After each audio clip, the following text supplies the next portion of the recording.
This is the story of the Rolling Stones, Donald Trump, and a backstage standoff. While the 1980s may have seen Keith Richards slowing down and dissolving out of that hedonistic lifestyle that he became famous for, he was still setting trends, namely the dislike of the now President of the United States, Donald Trump. So at that time in the 1980s, the Stones were coming to the end of their massive Steel Wheels tour, and they had planned a huge pay-per-view show to maximise that cash-in opportunity. And really, the band have never been afraid to grab their nearest swag bag and make off with as much loot as humanly possible.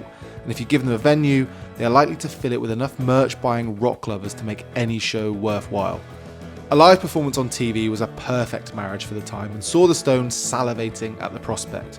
The only problem was that the only venue they could find was Donald Trump's Plaza Hotel and Casino in Atlantic City. At the time, the level of hatred aimed squarely at the soon-to-be president was a more unique proposition. In actual fact, hating Donald Trump in the hyper-capitalist and neoliberal 1980s was a pretty cultish thing to do, but based on his character, greed and vulgarity, Richards simply detested the man behind the myth. And his vitriolic hate for the man was widely known across the band, so it was then up to the band's manager Michael Cole to ensure this deal and this event happened as smoothly as possible. He told a Polestar event, "I opened my big mouth in the meeting with the Rolling Stones where they go, 'This is all great, but we're not going to be affiliated with Donald Trump at all. Screw you.' And I go, 'I will control Donald Trump, don't you worry.'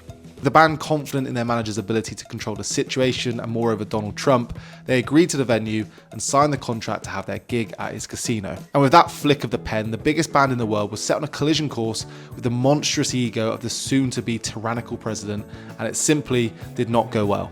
The band were getting ready for an interview that was set at a very specific time to get as many contacts in the press room at one time as possible when they learned that the room had been occupied by somebody else. Yep, you guessed it, Trump had taken the room, as Cole explains. I gave him the come here gesture. Come on, Donald, what are you doing?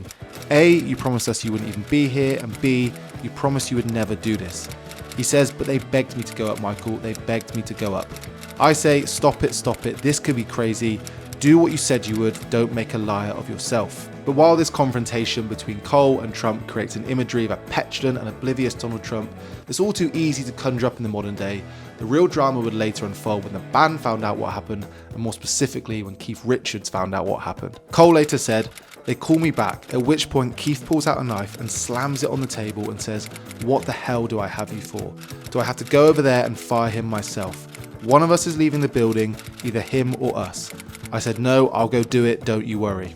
The chances are that Donald Trump may not be the only man that Keith Richards has threatened in his long, glittering and hedonistic career in rock and roll, but he might be the man of all of them that he absolutely hated the most.